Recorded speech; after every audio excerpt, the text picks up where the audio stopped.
चलो शांत हो जाओ। तो कल जो है आपने दर्पण से बनने वाले किरण आरेख देख लिया था। अवतल दर्पण की कितनी कंडीशन थी? 6। उत्तल दर्पण की याद है? याद है सबको? पूछे? वो याद होना चाहिए, क्योंकि कई सारे क्वेश्चन जो है ना वैसे ही लगेंगे। हमेशा आपको पेन उठाने की आवश्यकता नहीं है कि हमेशा पेन उठा के हम सॉल्व करें दर्पण के सूत्र से। तो यहाँ पे आपको जो है अगर वो 6 कंडीशन याद है तो जनरली कुछ क्वेश्चन आप वैसे भी कर सकते हैं। ठीक है, जैसे मान लीजिए एक क्वेश्चन है कि एक वस्तु है अवतल दर्पण में। ठीक है, अवतल दर्पण में 20 सेंटीमीटर की दूरी पर रखी गई है। ठीक है, और उस दर्पण की फोकस दूरी 10 सेंटीमीटर है। तो प्रतिबिंब उसका कहाँ बनेगा? वक्रता केंद्र पर, क्योंकि 10 सेंटीमीटर अगर फोकस दूरी है तो वक्रता त्रिज्या कितनी हो जाएगी? 20 सेंटीमीटर। यानी वस्तु कहाँ पर रखी है? 20 सेंटीमीटर, यानी वक्रता त्रिज्या पर। तो प्रतिबिंब कहाँ बनेगा? वक्रता त्रिज्या। इसके लिए पेन उठाने की आवश्यकता नहीं है कि आप दर्पण का सूत्र हमेशा लगाएं, बट कुछ कंडीशन में आपको लगाना पड़ेगा। तो दर्पण का सूत्र याद रखेंगे पहले। ठीक है, दर्पण का सूत्र 1/f बराबर 1/v प्लस 1/u। ये आपका दर्पण का सूत्र है। ठीक है, इसमें f जो है वो आपकी फोकस दूरी है, फोकस दूरी। v जो है दर्पण के ध्रुव से प्रतिबिंब की दूरी, प्रतिबिंब की दूरी। और जो u है वो दर्पण के ध्रुव से वस्तु की दूरी है। ठीक है, एंड इसके अलावा जो आपको याद रखना है एक सूत्र और है। ठीक है, r बराबर होता है 2f। ठीक है ना, f जहाँ पर फोकस दूरी है और r जो है वक्रता त्रिज्या है। ठीक है, r क्या है? आपकी वक्रता त्रिज्या है।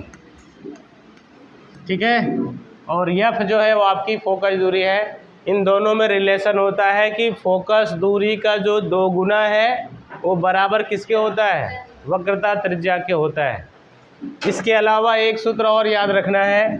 ठीक है, रेखीय आवर्धन का, रेखीय आवर्धन। ठीक है, जिसका नोटेशन हम लेते हैं, m बराबर होता है I/O v/u, बट यहाँ पे माइनस होता है। ठीक है, I है इमेज, I फॉर इमेज, प्रतिबिंब की लंबाई। O है ऑब्जेक्ट यानी वस्तु की लंबाई। v जो है वही है वो दर्पण के ध्रुव से प्रतिबिंब की दूरी, और u जो है दर्पण के ध्रुव से वस्तु की दूरी। तो पहले तो ये तीनों सूत्र याद होना चाहिए। अगर दर्पण के क्वेश्चंस अगर आपको करने हैं तो पहला तो दर्पण का सूत्र याद होना चाहिए, वक्रता त्रिज्या और फोकस दूरी में रिलेशन पता होना चाहिए। उसके बाद इसमें किसका क्या मतलब है, एफ का क्या मतलब है, वी का क्या मतलब है, यू का, और साथ में ये रेखीय आवर्धन पता होना चाहिए। कन्फ्यूजन एक जगह होता है लेंस से, लेंस के सूत्र और इसके सूत्र में थोड़ा सा डिफरेंस है। तो गलती ये हो जाती है कि बच्चे न्यूमेरिकल करते समय लेंस के सूत्र लगा देते हैं या लेंस की जगह दर्पण का लगा देते हैं। तो लेंस का जो सूत्र होता है, ठीक है, लेंस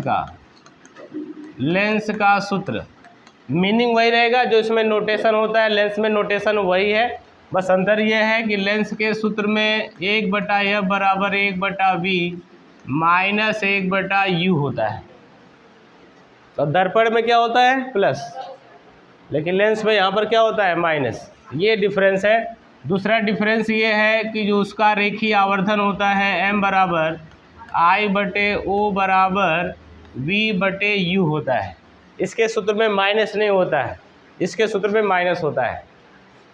तो लेंस के सूत्र और दर्पण के जब भी इस तरह का क्वेश्चन करें तो सबसे पहले ये क्वेश्चन में ये देखना पड़ेगा कि लेंस है कि दर्पण है।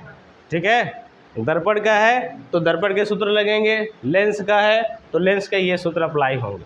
फिलहाल अभी लेंस तो अभी इसके बाद अपवर्तन में आएगा, अभी हम लोग दर्पण की बात करेंगे। तो पहले आपको याद होना चाहिए, उसके बाद अब थोड़ा सा और आपको याद रखना है दर्पण में, ठीक है। आगे चले, हटा दे इसे, नोट कर ले, नोट कर ले। इनके अलावा और एक चीज़ याद रखनी है दर्पण में, वो भी बता रहे हैं।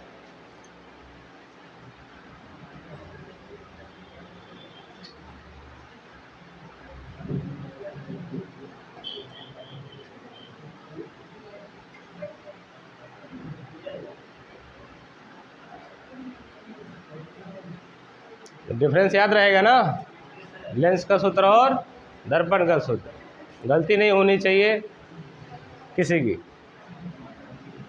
देखो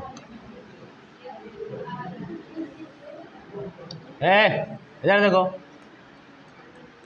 कौन सा दर्पण है ये? अवतल दर्पण है, ठीक है। ये उत्तल दर्पण है, ठीक है। देखो ध्यान से, ये आपका ध्रुव है, इधर आपका F है, यहाँ पर आपका C है, ठीक है ना।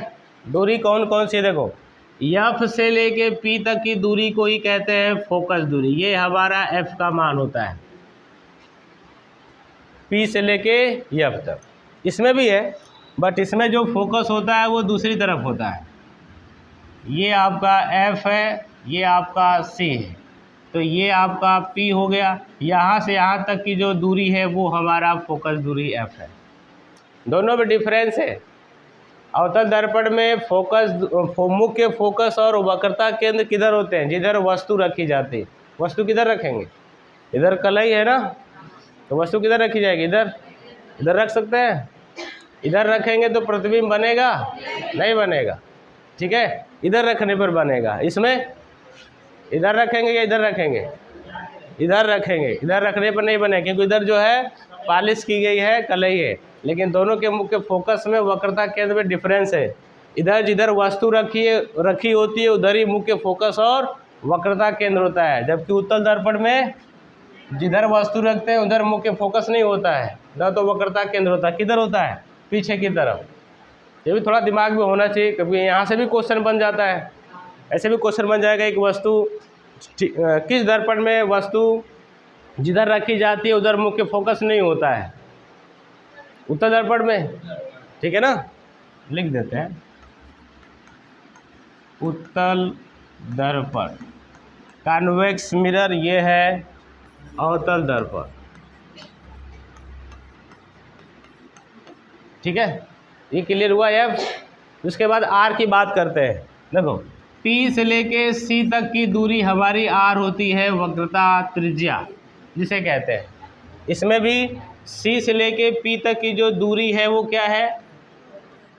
वक्रता त्रिज्या R है। तो R और F इन्हीं दोनों में रिलेशन होता है। जितना P से लेके F तक की दूरी है उतना ही F से लेकर C तक की दूरी होती है। इसमें भी सेम ही है, जितना P से लेके F तक की दूरी है उतना ही F से लेकर C तक की दूरी है। इसीलिए अगर ये दूरी F है तो ये भी कितनी होगी? F होगी ना, क्योंकि ये डिस्टेंस और ये डिस्टेंस हमेशा बराबर होता है। तो P से लेके F तक की दूरी बराबर F से लेके C तक।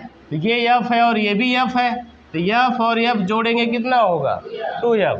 तो वही 2F किसके बराबर होता है? R के, जो अपने पीछे सूत्र लिखा है 2F बराबर R। यानी यहाँ से F बराबर क्या लिख सकते हैं? R/2 भी लिख सकते हैं। अगर वक्रता त्रिज्या पता है तो फोकस दूरी निकाल सकते हैं, और फोकस दूरी अगर पता है तो वक्रता त्रिज्या भी निकाल सकते हैं। दोनों के लिए कॉमन, दोनों के लिए सेम फार्मूला है। अब अंतर किसका है? चिन्ह का, कि वस्तु किधर रखेंगे, ठीक है। देखो इसको अगर हम मान लें ओरिजिन पॉइंट, ओरिजिन बोले तो हिंदी में क्या बोलते हैं इसको? मूल बिंदु। क्या मान लेते हैं इसको? मूल बिंदु। जैसे अगर मैं यहाँ पे एक और रेखा खींच दूँ ऐसे, तो ये हमारा क्या हो जाएगा? मूल बिंदु। गणित में पढ़े होंगे ना, एक्स वाई प्लेन पड़े हैं ना, एक्स और वाई एक्स। तो यहाँ पर एक रेखा खींच दें अगर ऐसे, ये देखो, ठीक है। तो ये हमारा क्या हो गया, वाई एक्स, ये क्या हो जाएगा, एक्स हो जाएगा, गणित में पढ़े होंगे। और ये हमारा वाई हो गया, ये हो गया एक्स, ठीक है। ये हो गया मूल बिंदु, इसमें हो गया ये मूल बिंदु। वस्तु किधर रखेंगे, इसमें लेफ्ट में, इधर रखेंगे ना, लेफ्ट में रखेंगे।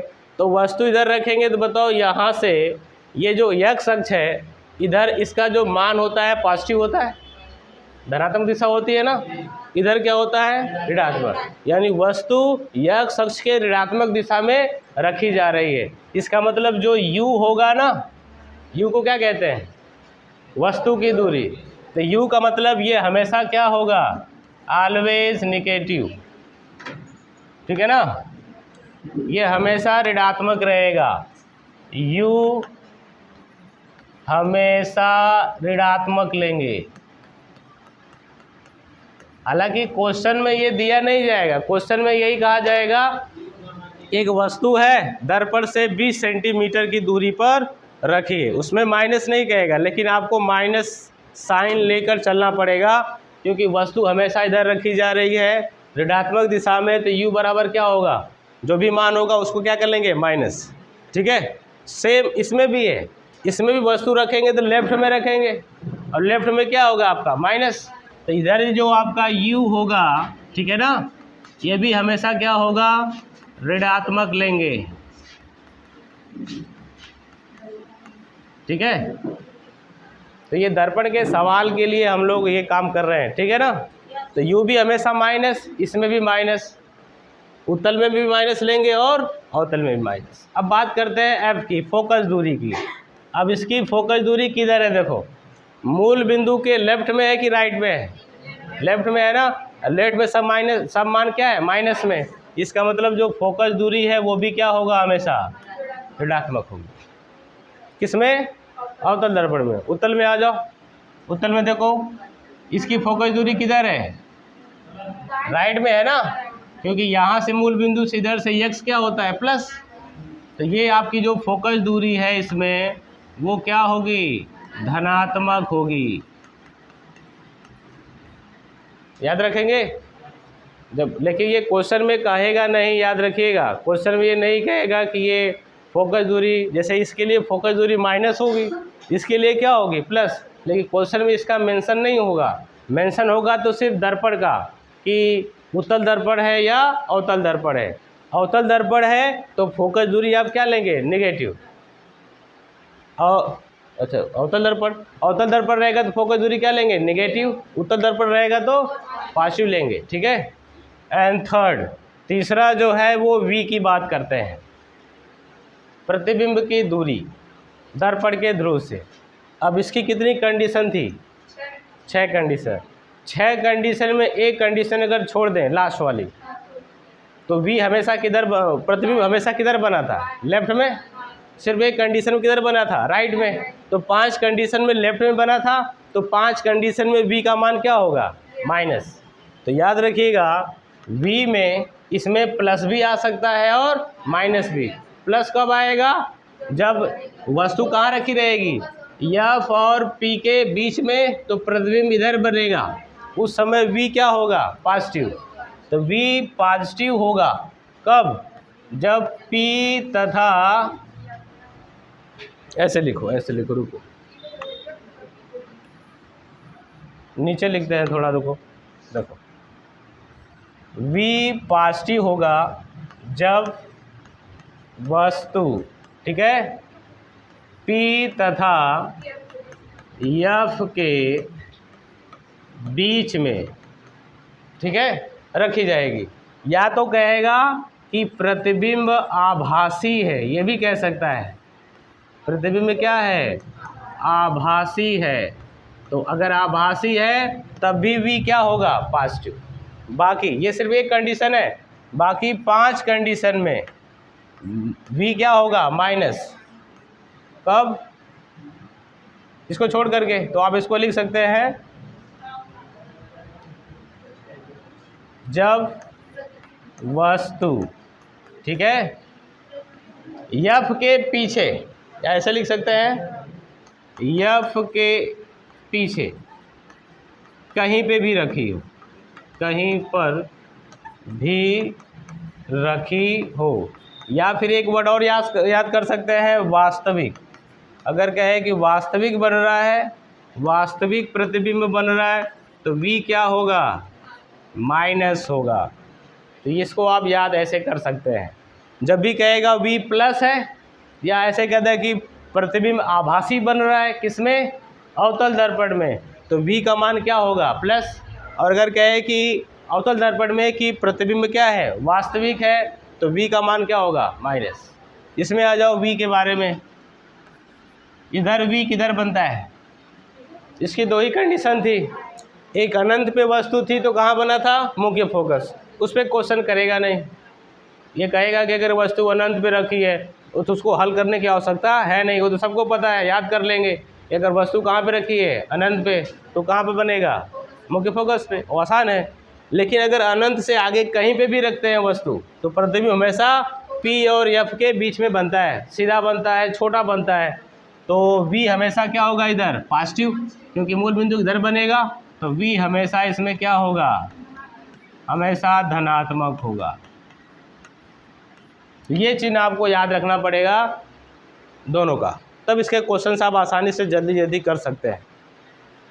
आप बाकी इसके जो 6 कंडीशन वो याद होनी चाहिए, क्योंकि 6 कंडीशन में अगर हम इसके 2 कंडीशन देखें, 2 कंडीशन तो बहुत आसान है कि वस्तु अगर अनंत पे रखी है तो प्रतिबिंब कहाँ बनेगा, मुख्य फोकस पे, उस पर क्वेश्चन आएगा नहीं। दूसरा, अगर इसमें कह दे कि वस्तु कहाँ पे रखी है, मुख्य फोकस पे, तो प्रतिबिंब कहाँ बनेगा, अनंत पर, उस पर भी क्वेश्चन नहीं आएगा। क्वेश्चन किस पे आएगा, जब वस्तु अनंत पे नहीं रखी होगी, जब मुख्य फोकस पे नहीं रखी होगी। इसके बीच में जो 4 कंडीशन है उस पर क्वेश्चन आते हैं इसमें। इसमें 2 कंडीशन है, एक कंडीशन में क्वेश्चन नहीं आएगा कि अगर वस्तु को कहाँ पे रखी है, अनंत पे, तो मुख्य फोकस बनेगा, उस पर क्वेश्चन नहीं आएगा। उसके अलावा कहीं पे भी रखी जाए तो हमेशा क्या होगा, आभासी। तो चिन्ह हमेशा याद रखिएगा, इसमें तीनों चिन्ह फिक्स हैं। U हमेशा क्या होगा, ऋणात्मक, F हमेशा क्या होगा, धनात्मक, V जो हमेशा आएगा वो भी क्या होगा, पॉजिटिव। तो इससे आप क्या होगा ना, क्वेश्चन अगर लगा रहे हैं, अगर उसमें कहीं गलती हो रही है, अगर गलती हुई है तो उसका भी पता कर सकते हैं। जैसे मान लो इसका सवाल आप लगा रहे हो और लगाते समय V का मान पूछा है, अब V का मान आ गया मान लीजिए माइनस, क्या आ गया, माइनस। और आपको पता है कि उत्तल दर्पण में V का मान माइनस कभी नहीं आता, इसका मतलब कहीं ना कहीं आपने मिस्टेक किया है, ठीक है। इसके भी चिन्ह याद रखेंगे, इसमें U हमेशा फिक्स होता है, हमेशा ऋणात्मक होगा, यह भी फिक्स हमेशा क्या होगा, ऋणात्मक। सिर्फ लोचा किस में है, V में है। V की एक कंडीशन में प्लस होगा, कब, जब वस्तु F और P के बीच में रखी जाएगी तो प्रतिबिंब पीछे बनता है, उसमें उसको कहते हैं आभासी प्रतिबिंब। दूसरा, V हमेशा क्या होगा, माइनस, जब हमेशा क्या होगा, वस्तु F के पीछे, इसके पीछे रखी जाएगी तो प्रतिबिंब हमेशा क्या होगा, वास्तविक होगा, और V का मान हमेशा क्या आएगा, माइनस आएगा, ठीक है। बाकी दर्पण के सूत्र हो गए और ये नॉलेज हो गया। इसके बाद इसके क्वेश्चंस हम लोग करते हैं, बताएं, चलो। तो क्वेश्चन एक लेते हैं किताब से ही।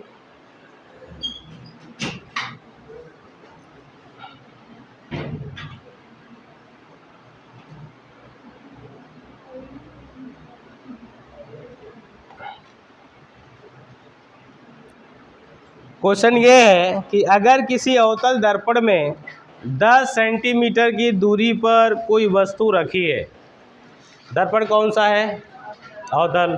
क्वेश्चन को अच्छे से रीड करेंगे, अवतल उत्तर में गड़बड़ी नहीं करेंगे, लेंस और दर्पण में गड़बड़ी नहीं करेंगे। तो एक वस्तु अवतल दर्पण से 10 सेंटीमीटर की दूरी पर रखी है, U का मान कितना हो गया, -10। क्या लेके चलेंगे, बताया ना, U हमेशा माइनस होगा, तो U क्या लिख लेंगे तुरंत, हाँ, U बराबर लिख लेंगे -10 सेंटीमीटर, ठीक है। उसके बाद क्या कहा है, सुनो, कहा है उसकी फोकस दूरी 20 सेंटीमीटर है, तो फोकस दूरी इसके लिए क्या होती है, माइनस, ये देखो माइनस, तो F बराबर हो गया -20 सेंटीमीटर। तो कह रहा है कि बताइए प्रतिबिंब कहाँ बनेगा। एक तो लगाना पड़ सकता है, बट एक थोड़ा सा ओरली भी समझ सकते हो मौखिक रूप से कि फोकस दूरी कितनी है 20, वस्तु कहाँ पर रखी है 10, तो किस जगह रखी है बता सकते हो? किसके बीच में रखी है? मुख्य फोकस और ध्रुव के बीच में रखी है। देखो फोकस दूरी कितनी है 20, मतलब यहाँ से लेके यहाँ तक कितना हो गया 20, और वस्तु कितना पर है 10, यानी इसी के बीच में है ना, और इसके बीच में है तो b का मान क्या आएगा प्लस आएगा, यानी पीछे ही बनेगा। किस जगह बनेगा इसके लिए दर्पण का सूत्र लगाना पड़ेगा, ठीक है ना। इसके लिए दर्पण का सूत्र लगाएंगे 1/f बराबर 1/v प्लस 1/u, ठीक है। तो इसको हटाते हैं तब लगाते हैं। देखो तो v का मान v नहीं u, हाँ, तो u का मान -10 हो गया, f का मान -20। आपसे पूछा गया है v क्या होगा, तो दर्पण का सूत्र लगाइए 1/v प्लस 1/u। अब यहाँ पे गणित आनी चाहिए सबको, ठीक है ना, कैलकुलेशन के लिए गणित। अब गणित आप लोग पढ़ते ही हैं।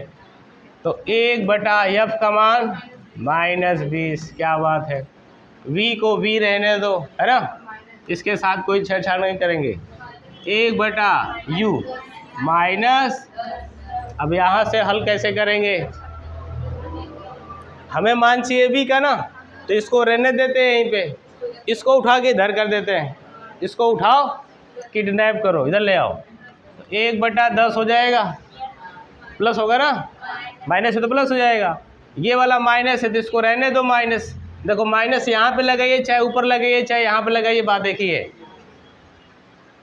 पूर्णांक पढ़े है ना, पूर्णांक संख्या, तो माइनस यहाँ पे लगाए यहाँ पे लगे चाहे यहाँ पे लगे, बात एक ही है, ठीक है। बराबर 1/v।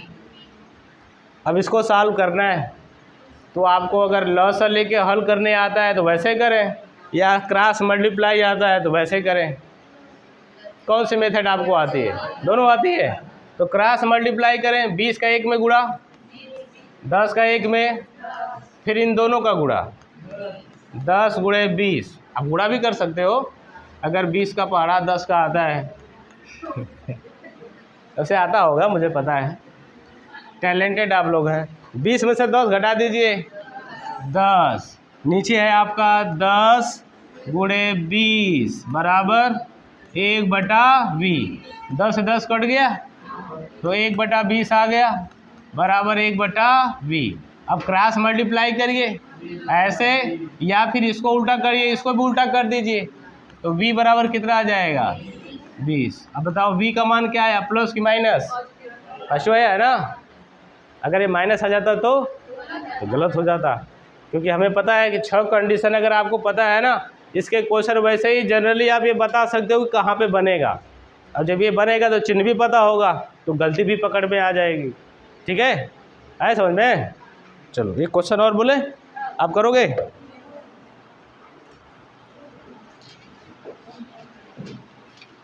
हाँ, किसी को दिक्कत हो तो पूछ सकता है अगर अभी भी। आगे कल की क्लास जो लोग मिस किए हैं उनके लिए तो थोड़ा दिक्कत है, बट जो कल के क्लास किए उनके लिए कठिन नहीं होगा।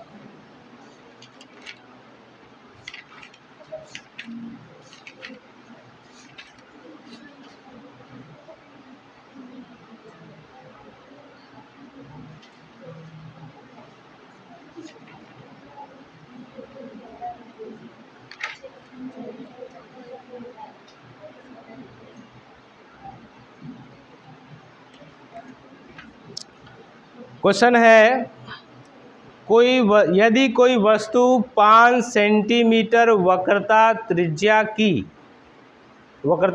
वाले, मतलब एक वस्तु है वो 5 सेंटीमीटर वक्रता त्रिज्या वाले एक उत्तल दर्पण से 10 सेंटीमीटर की दूरी पर रखी है, 10 सेंटीमीटर की दूरी पर रखी है, तो प्रतिबिंब की स्थिति बतानी है आपको। दर्पण कौन सा है? उत्तल है, याद रखना। वस्तु की दूरी दिया हुआ है कितना सेंटीमीटर, 10 सेंटीमीटर। गुड। तो वस्तु की दूरी को किससे शो करते हैं, u से। तो u बराबर -10। क्या लिखोगे, -10। ठीक है। अब भाई उत्तल हो चाहे अवतल हो, दोनों के लिए u माइनस होता है, अभी बताएं। ठीक है। तो u का मान -10 हो गया। हमें चाहिए v का मान, तो f का भी मान चाहिए। तो f के लिए क्वेश्चन में एक चीज़ गिवन है, उसने कहा है कि जो दर्पण है ना उसकी वक्रता त्रिज्या कितना है, 5 सेंटीमीटर, यानी r का मान कितना है, 5। तो बताइए f क्या होगा। f का मान और r का मान में रिलेशन बताए थे कि 2f बराबर r होता है, या f बराबर r/2 होता है। तो r का मान पता है, r का मान कितना है, 5/2। f बराबर कितना आ जाएगा, 2.5। तो ये फोकस दूरी हो गई। अब बताओ ये प्लस रहेगी कि माइनस, उत्तल दर्पण है तो प्लस रहेगी, तो इसको प्लस लेके चलेंगे सूत्र में। और u का मान जो है वो -10 सेंटीमीटर है। तो v का मान आपको बताना है, बताइए फटाक से। सब मान आपके पास है, कितना है, 2। इसमें तो कुछ और लिखा है, एक बार चेक कर लो, एक बार फिर से चेक कर लो।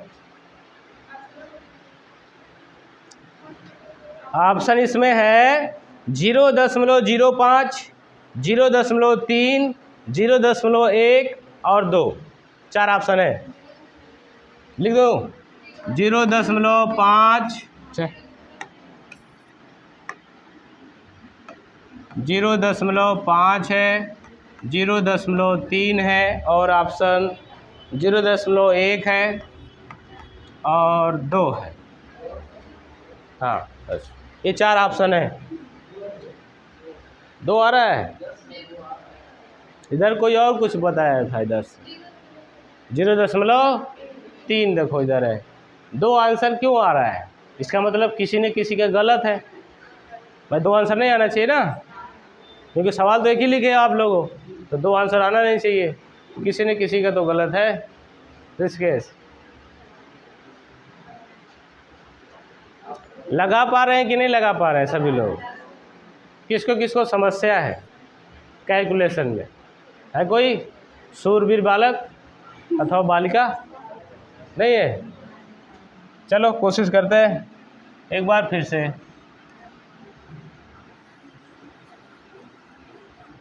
इसी में आ जाओ।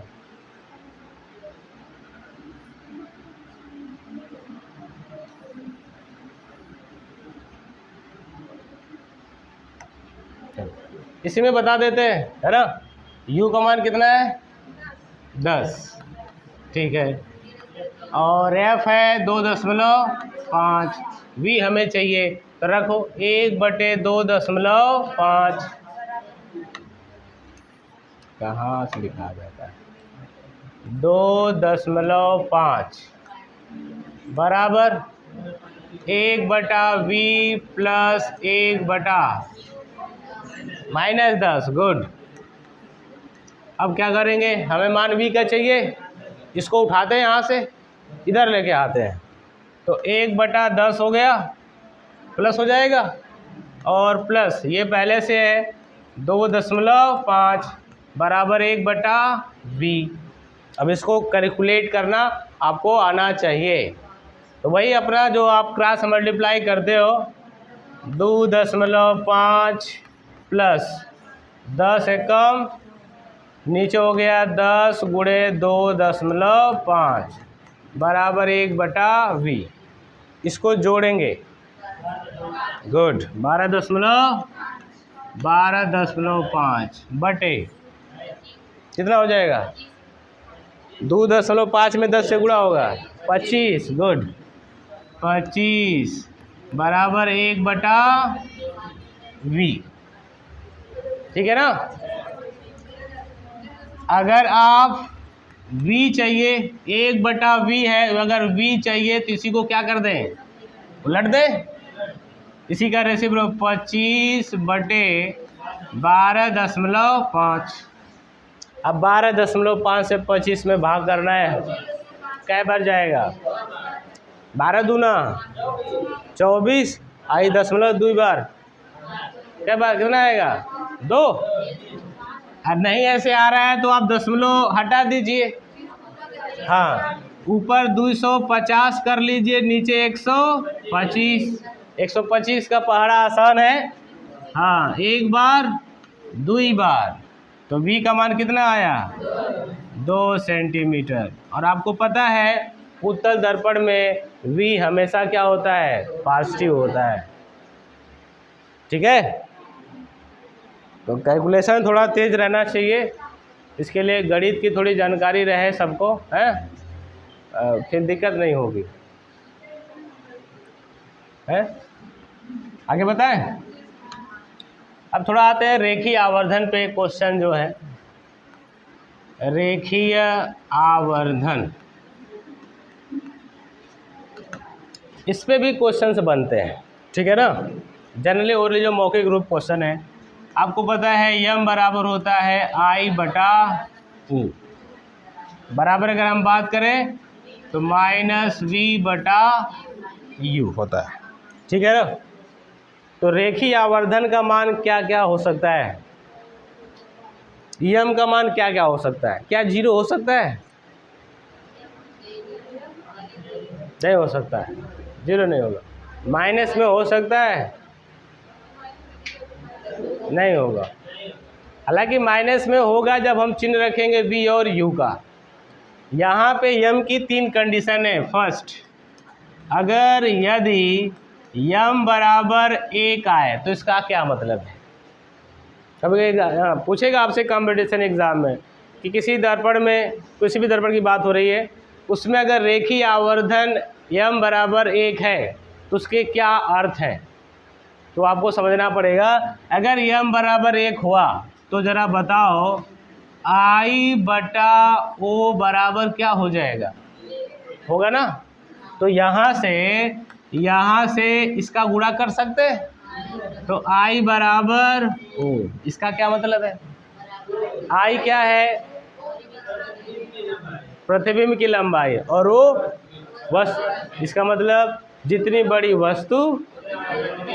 अब ये किस दर्पण में होगा, नहीं समतल में नहीं होता है, अवतल में वो कौन सी कंडीशन है, जब वस्तु कहाँ पे रखी हो, वक्रता केंद्र पर। तो ये कंडीशन जो मिलेगी वो सिर्फ किस में मिलेगी, अवतल में मिलती है। तो उत्तल में मिल सकती है क्या, उत्तल में हमेशा क्या होता है, प्रतिबिंब हमेशा छोटा होता है, तो कभी भी I/O के बराबर होगा ही नहीं। तो I/O के बराबर कब होगा, सिर्फ अवतल में, वो भी कब, जब वस्तु रखी हो वक्रता केंद्र पर। याद रखेंगे। ऐसे भी क्वेश्चन बना सकता है यहाँ से, अगर ये रेखीय आवर्धन 1 है या रेखीय आवर्धन 1 है तो बताइए वस्तु कहाँ पे रखी है, ठीक है ना। तो अवतल दर्पण में कहाँ पे रखी है, वक्रता केंद्र पर। तो ये कंडीशन सिर्फ और सिर्फ किस में होती है, अवतल दर्पण में। ये जो कंडीशन है सिर्फ अवतल दर्पण में अप्लाई होती है, अवतल दर्पण में ऐसा हो सकता है, उत्तल में संभव नहीं है, न तो समतल दर्पण में। दूसरी कंडीशन, यदि m is greater than 1, m का मान 1 से ज़्यादा, ठीक है ना। अगर m का मान 1 से ज़्यादा है तो I/O क्या होगा, ज़्यादा कब आएगा, थोड़ा ओरली सोचो। m का मान 1 से ज़्यादा कब आएगा, I और O की लंबाई की बात करें, I ज़्यादा होगा और O क्या होगा, कम। अगर I बड़ा है O छोटा है तो छोटे से बड़े में भाग करेंगे तभी 1 से ज़्यादा आएगा। अगर बराबर है, मान लीजिए 10 सेंटीमीटर ये है, 10 ये है, तो 10 में 10 से भाग करेंगे, एक आएगा, ये वाली कंडीशन। अब अगर मान लो ऊपर 11 हो गया, नीचे कितना हो गया 10, तो 1 से बड़ा आएगा ना। यानी ये कंडीशन कब होगी, अर्थात ये कंडीशन तब होगी जब i ग्रेटर देन होगा o से। अगर i बड़ा है o से, और i का मतलब इमेज, और इमेज बड़ा किस में होता है, अवतल दर्पण में या उत्तल में? अवतल में। उत्तल में कंडीशन नहीं होती है, ठीक है ना? नहीं ना, उत्तल में कहाँ होगी? उत्तल में हमेशा छोटा बनता है बाबू, ठीक है। ये कंडीशन सिर्फ किसमें होगी? अवतल दर्पण में। याद रखेंगे, ये भी कंडीशन होती है सिर्फ अवतल में। अवतल दर्पण में ही ये कंडीशन संभव है, आई बड़ा होगा। क्या समतल में होगा ऐसा? समतल में भी नहीं होगा, उत्तल में भी नहीं होगा। किसमें होगा? सिर्फ अवतल दर्पण में। अगर यम का मान 1 से बड़ा है, इसका अर्थ ये है कि प्रतिबिंब की लंबाई ज़्यादा है किससे? वस्तु की लंबाई से, मतलब बड़ा प्रतिबिंब बनेगा। किससे? वस्तु से। वस्तु 5 सेंटीमीटर की है तो प्रतिबिंब हमेशा 5 सेंटीमीटर से बड़ा बनेगा। ये किसमें संभव है? अवतल दर्पण में।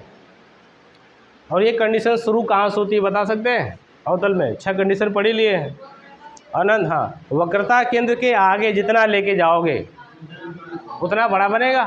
वक्रता केंद्र भी बराबर बनता है। वक्रता केंद्र से पीछे रखेंगे तो छोटा बनेगा, वक्रता केंद्र से आगे ले जाएंगे तो बड़ा बनेगा। बहुत बढ़िया। ऐसे क्वेश्चन याद रखेंगे तो ऐसे आप सिर्फ पढ़ के बता देंगे इसके क्वेश्चंस। और थर्ड और लास्ट है कि यम का मान अगर 1 से छोटा है तो इसका क्या अर्थ है? अगर यम का मान 1 से छोटा है, इसका मतलब है कि i छोटा है o से। और ये कंडीशन किस में होगी?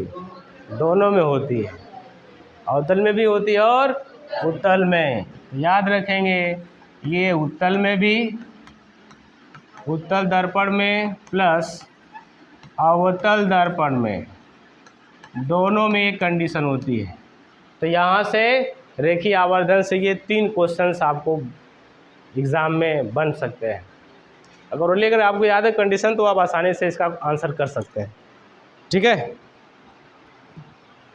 किसी को दिक्कत हो इसमें समझने में तो पूछ सकता है, नहीं दिक्कत है? बहुत बढ़िया। चलो एक क्वेश्चन और कर लेते हैं, ठीक है।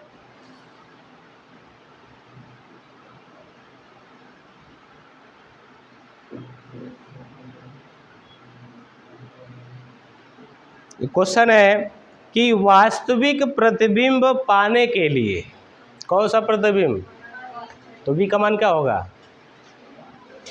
v का मान क्या होगा? माइनस। अरे याद कर लो, रट्टा मार लो। जब भी वास्तविक की बात करें तो v क्या होगा? माइनस। आभासी कहेगा तो प्लस, ठीक है। तो कह रहा है वास्तविक प्रतिबिंब पाने के लिए एक वस्तु 20 सेंटीमीटर फोकस दूरी वाले अवतल दर्पण से 30 सेंटीमीटर की दूरी पर रखी हुई है। दर्पण से प्रतिबिंब की दूरी दर्पण से प्रतिबिंब की दूरी क्या होगी? 4 ऑप्शन है, तो इसको आप लगाएं जरा।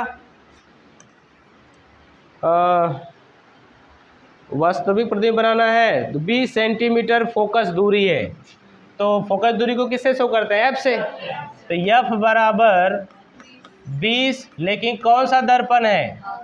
तो क्या हो जाएगा? -20। और वस्तु रखी है 30 सेंटीमीटर की दूरी पर, और इसको u से शो करते हैं। u बराबर कितना? 30 सेंटीमीटर। और आपको पता है अवतल हो चाहे उत्तल हो, u का मान क्या होगा? हमेशा माइनस होगा। आपको चाहिए v का मान। तो थोड़ा अगर जनरली सोचो, हालांकि एग्जैक्टली मान तो नहीं बता सकते, बट ये बता सकते हैं प्रतिबिंब कहाँ बनेगा, किसके बीच में बनेगा, ये बता सकते हैं। फोकस दूरी कितनी है? 20। वक्रता त्रिज्या कितना हो जाएगी? वक्रता त्रिज्या कितनी होगी? 40 हो जाएगी। और वस्तु कहाँ पे रखी है? 30 सेंटीमीटर पर, मतलब C और F के बीच में। तो प्रतिबिंब कहाँ बनता है? C और अनंत के बीच में, ठीक है ना। तो जरा लगाइए, देखिए बताइए कितना आ रहा है v का मान। 4 ऑप्शन है। नहीं, -60 आएगा, लेकिन आंसर में देखो, हाँ एक गलती यहाँ पे करना मत, मैं लिखता हूँ ऑप्शन। पहला ऑप्शन है 60 सेंटीमीटर, दूसरा है 20 सेंटीमीटर, और तीसरा है 30 सेंटीमीटर, और चौथा ऑप्शन है ABCD। चौथा ऑप्शन है 40 सेंटीमीटर। तो ऑप्शन कौन सा सही है? पहला। लेकिन सवाल ये है कि सर हमने तो लगाया, आया माइनस, और इसमें चिन्ह क्या है? प्लस। तो वो कभी भी माइनस नहीं देगा, याद रखिएगा। ऑप्शन में क्या रहेगा? प्लस ही रहेगा। लेकिन सवाल है कि सर प्लस है तो हम क्यों माइनस लेके चल रहे हैं? अगर यहाँ पे अगर आप प्लस लेंगे तो ये मान मिलेगा नहीं, गलत हो जाएगा। तो कैलकुलेशन के लिए चिन्ह का ध्यान देना ज़रूरी है। आंसर में जो आएगा वो क्या होगा? आपका जब भी माइनस आएगा उसको क्या कर लेंगे? प्लस। और चूँकि क्वेश्चन में ये कहा भी है कि कौन सा प्रतिबिंब है? वास्तविक, तो वैसे ही माइनस है। ठीक है, तो ये कितना ऑप्शन होगा आपका? 60 सेंटीमीटर। तो इसके क्वेश्चंस कर लेंगे। तो परावर्तन दर्पण से आपका समतल दर्पण भी समाप्त हो गया, उसके क्वेश्चन भी बता दिए। उत्तल दर्पण हो गया और अवतल दर्पण, इसके क्वेश्चंस हो गए। और अगर आपको क्वेश्चंस करने हैं तो उसके लिए अब बनेगा PDF, तो वहाँ पे आप देखेंगे। ठीक है, अब इसके बाद अब अपवर्तन शुरू होगा। ठीक है, हाँ।